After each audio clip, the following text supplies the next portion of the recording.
Carolyn, welcome to our 2023 Parade of Homes from Norris Construction. Oh, thank you. I am so happy to be here. Immediately upon entering, I am blown away. These windows, this shiplap, this staircase. Scott, this is amazing. Thanks. Tell me about the design process. Like, did you design it? Who designed it? And what was the thought behind this? Okay, well, it was a team effort. My son Caleb Norris has a design firm, so they did the bones of the house, got the spaces arranged. They had their own interior designer from California that picked paint colors and helped with selections on light fixtures. And then our own team did a lot of the built-in design work for the walk-in closets, and most of the cabinets are custom made for this by our team. And the thought behind it is that it's a summer home. They wanted it to be a fun place, a casual place. You know, the finishes are very classy but understated. We had tall ceilings, big spaces, makes you feel a little bit more like a kid when you come in, remind you of what it was like to be a kid on the beach. And so that was kind of the thought, the big thought behind how things are laid out. Wonderful. So Scott, we've got this floor to ceiling fireplace. This stone looks amazing. Tell me more about the materials and what you did to get this look. I also want to point out this very unique gas insert because those are not typical logs. Yeah, so those are an imitation log. When they light up, it looks like a birch log burning.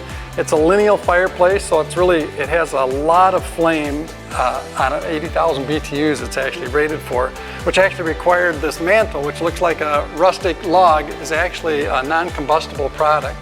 It's a concrete product, but nobody could ever tell it wasn't real wood. It looks like the real thing. The hearth is limestone. The real stone face is a Hallquist product, Hallquist Middleton stone. It's really a beautiful understated fireplace. And then sandwiched between these lovely built-ins with storage, but then we've also got these windows so you can really see the woods that are surrounding us right now. Feels so up north. Oh, thanks. Yeah, that's the whole idea. On these homes, the outdoors, the views, the lake, the woods are the star of the show, and we want to get those into the house as much as possible. Definitely.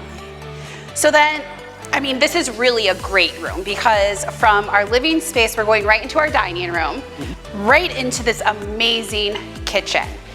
I see that you've got some floating shelves. We've got this beautiful quartz countertop. Yep. And then I see that we have 2 sinks, a Wolf cooktop. Tell me about this kitchen design. It's a summer place, entertaining, lots of people, so they needed room, and you can see there's plenty of room. They could have 2 cooks, busy in here, double ovens. There's the refrigerators and a freezer on that side, so there's lots of room for entertaining. And it's a summer home, and it's meant for people to come and visit and enjoy. You've seen the suites, so we'll get to that. But it's really a kitchen that's meant to be beautiful, but super functional. So we're gonna come out here to this screened-in porch. We've got relaxing space, we've got dining space. This is really lovely. So what was your idea behind having this at this home? Well, this is kind of a nod to an old Michigan tradition before the days of air conditioning. These big screened-in porches with tall ceilings were really the place in the summertime where you would live. And so we wanted to just tip our hat to that reality. It's a beautiful space, super functional for them.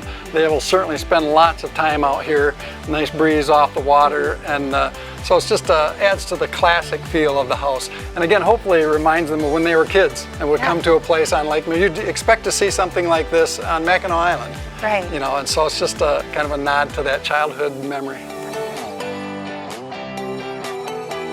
Now Scott, as we're heading upstairs, I have to point out these beautiful but understated banisters and railings. I love the color. I love that they bring in that black, but also they don't pull away from everything else we've got going on in the house.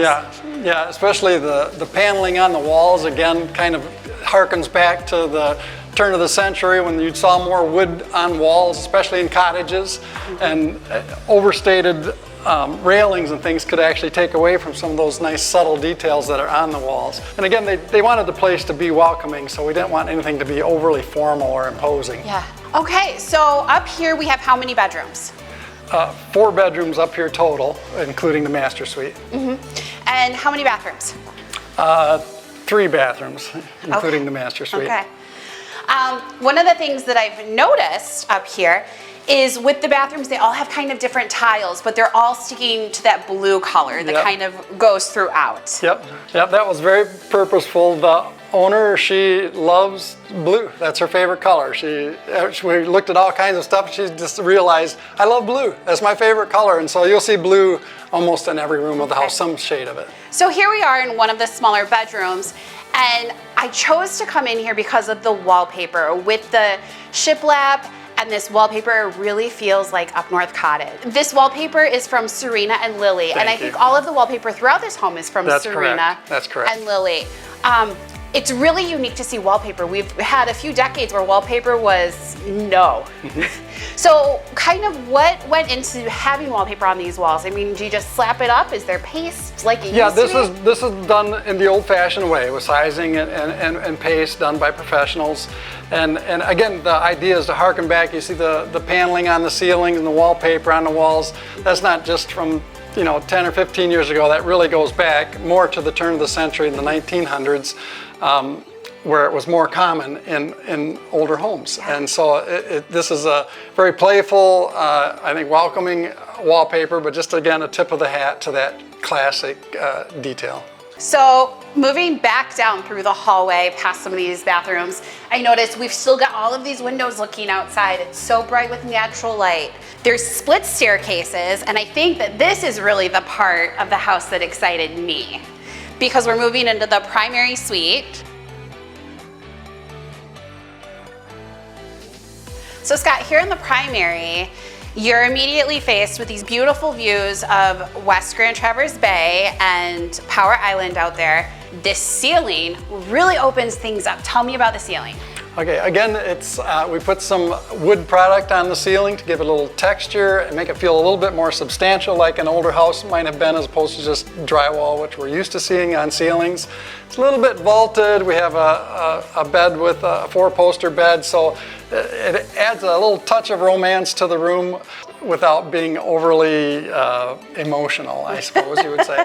So it's still keeping with that cozy, welcoming, understated feel, while also being an amazing feature. Yeah, and still feel like a cottage. And of course a balcony towards the lake, again, an old kind of classic detail. So a fantastic place to wake up and have your morning coffee. Sure, yep. So looking out, we've got a beach here. You're working on putting a fire pit down there with stone and all of that for another an outdoor living space. What kind of rock is that? That's a Fond du Lac, a flagstone. Yep, very, very durable to frost and thaw. It'll be there for 100 years if they want it, if they don't take it up. Yep. Awesome, wonderful. All right, so we're back inside. I want to point out the trim that you've chosen to use here. This is a really lovely trim. Tell me about how you put that together. Okay, well, this is just a 2-part trim, and this was the idea of the homeowner's interior designer. We wanted something that was classic but not ostentatious. So it's a very simple trim. It's just got a nice detail that kind of sets it off. I like it a lot. So then we've got these really nice 6-panel doors coming into this master bathroom. We've got double vanities, a soaking tub overlooking the water, again with the views. The tile on the wall is amazing, and I see that it transitions to also being in this amazing shower, which I think is my favorite part of the house. Tell me about this shower design. What do we got going on here? Okay, it's just a walk-in shower with a big rain head. This was the homeowner's suggestion about these niches that go wall to wall, and you see the wallpaper. We didn't want tile that was kind of overstated, and this is almost a tile that looks like wallpaper, except when you get up close you realize it's an amazing tile job, and people will really enjoy looking at the tile closely on this house because every bathroom has some what I would consider stunning tile, and I've seen tons of tile work. This was particularly awesome. I did notice that the tile was different in all the bathrooms. The other thing I noticed is none of the showers have curbs. That's a really nice feature because I'm one that's going to stub my toe every time I go to take a shower. So I can appreciate that. Yeah. So Scott, we have this flex space here. The homeowner's using it for a home office. Again, we've got these amazing windows. We've got a little Juliet balcony.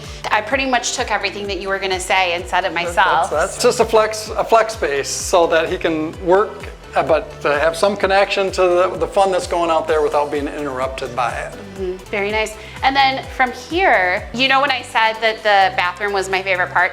I lied. My favorite part is that there is an upstairs laundry room with plenty of counter space for folding. If you're like me, you have tons of laundry. We've got a sink in here with these amazing chrome finishes. Then we walk into the closet. And Scott, I've never seen a closet that runs pretty much the length of the house. Well, yeah, this is his and hers, one on one side. Pretty similar. We did the custom drawers, you know, for clothes and arranged it to their liking. But it's just a his and hers, one on each side of the hallway entry to the master suite. We build them in our own cabinet shop, yeah. So we have the soft close drawers, dovetail drawers. It's just, you know, probably a little more quality than people are used to getting with the factory built closet components. And they have that soft close, which I love. Yeah, yeah. Nobody wants to wake up in the morning and hear drawers slamming. Well, Scott, thank you so much for having us out to view this beautiful home out here on Grand Traverse Bay. It has been an absolute joy to look out all these windows, to see all of the designs that have gone in here, and I can't wait to see what you and your team come up with next. Oh, thank you, Carolyn. It's been our pleasure to participate in the 2023 Parade of Homes.